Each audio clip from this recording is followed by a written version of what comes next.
Hello everyone, আসসালামু আলাইকুম। আপনারা যারা ডিজিটাল কন্টেন্ট ক্রিয়েটর আছেন, নিজেদের মোবাইলে ধারণ করা আনস্টেবল ভিডিও নিয়ে দুশ্চিন্তা ভোগ করতেছেন, আপনাদের দুশ্চিন্তার অবসান ঘটিয়ে দিল গুগল। এবার গুগল নিয়ে আসলো আপনাদের মধ্যে unstable of video mode.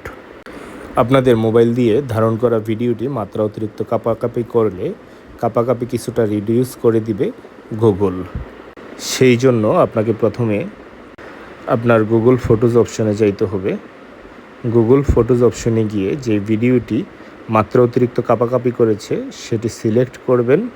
Select করার পর ভিডিওটি সিলেক্ট করার পর কিছুটা সময় নেবে আপলোড হওয়ার জন্য। আপলোড হয়ে গেলে এডিট অপশনে ক্লিক করবেন, দেন স্টেবিলাইজ অপশনে ক্লিক করার পর আপনার ভিডিওটি প্রাণবন্ত করে তুলে দিবে গুগল। কিছুক্ষণ সময় নেবে, কিছুক্ষণ সময় অপেক্ষা করার পর আপনার ভিডিওটি প্রাণবন্ত করে তুলে আপনার সামনে উপস্থাপন করবে।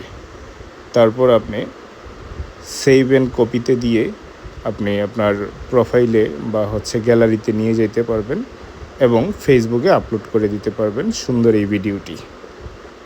এমন সুন্দর সুন্দর টিপস পেতে আমার সঙ্গেই থাকুন এবং ভিডিওটি ভালো লাগলে লাইক, কমেন্ট, শেয়ার করে অন্যদের মধ্যে ছড়িয়ে দিন। ধন্যবাদ সবাইকে। আসসালামু আলাইকুম।